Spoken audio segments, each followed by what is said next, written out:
Madam President. Senator from Arkansas.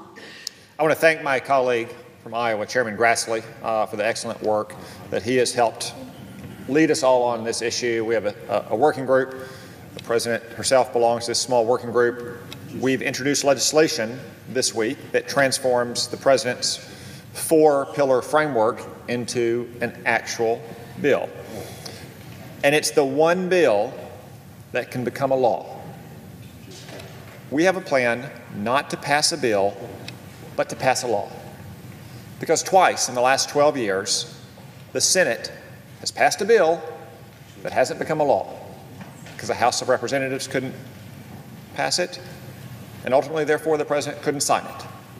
So I urge my colleagues, let's not simply signal our virtue to our counterparts in the House or to the President by passing a bill. Let's solve this problem by passing a law. And this bill is the one bill that can become a law because it is the one bill that translates the President's framework into actual legislation. It provides legal status and ultimately citizenship for people who were brought here through no fault of their own as minors before the age of accountability. It provides more money and legal authorities to secure our southern border and help our brave immigration agents.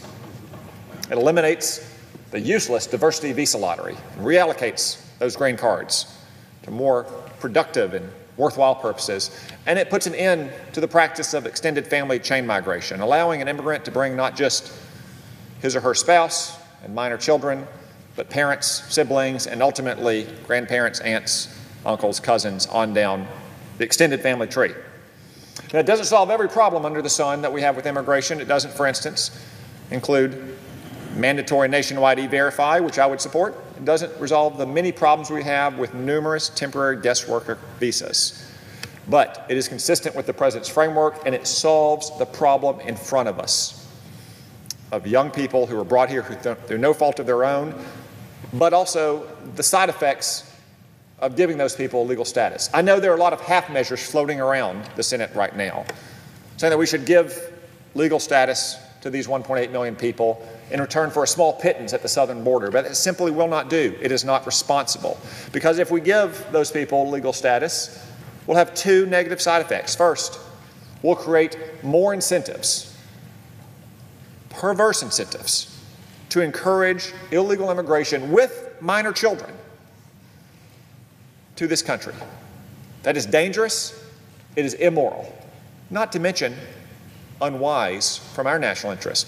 Second, if we give legal status to these 1.8 million people, we'll create a whole new pool of legal permanent residents and ultimately citizens who can naturalize their extended family to include their parents, the very people who created the problem to begin with, undermining the rationale for the program to begin with.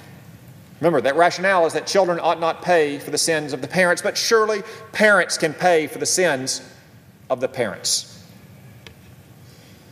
So, if we do those things, provide legal status for the 1.8 million people who find themselves in this situation through no fault of their own, but control those negative side effects by securing our southern border and ending the practice of extended family chain migration, we will have a bill that can become a law.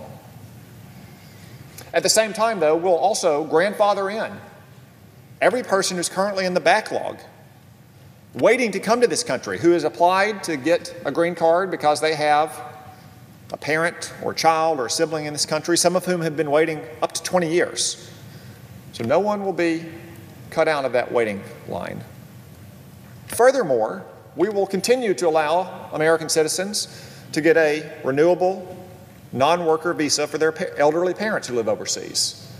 So if you've immigrated to this country and you still have parents back in the home country who need your care, who need to live in a home with you, or maybe live down the street in a nursing home, this law will allow you to have a visa to bring them here.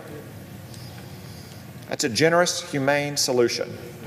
But also one that handles the problem responsibly and starts to build the kind of immigration system that this country needs, a system that focuses on the skills that our economy needs, not one that's just based on family ties or country of origin. And for that reason, it's immensely popular. A recent poll showed that 65% of Americans support this proposal. 2 out of every 3 Americans support it, and they should, since after all, every part of this proposal is popular. Most of us have seen polls that suggest fewer than 20% of Americans want to see these people have to return to a country that in many cases they don't remember. At the same time, 72% want to end the practice of extended family chain migration, and securing our southern border is equally popular. So oftentimes in Congress, we have to make a tough choice between something that is popular and necessary or something that's unpopular. But in this legislation, we're simply asking our colleagues to do the right thing, take the responsible step, which all happens to be popular with the American people as well, and it should be popular because it is both generous and humane on the one hand, but responsible on the other hand. It's the only approach that will begin to change our immigration system from one that treats people for where they come from and who they're related to a system that treats them for who they are. Nothing could be more American than that, and I urge my colleagues to recognize that this is the one bill that can pass the House of Representatives, earn the President's signature, and become a law. So I'll simply say again, as we go through this exercise, let's have a plan that is going to pass a law, not pass a bill. Madam President, I yield the floor.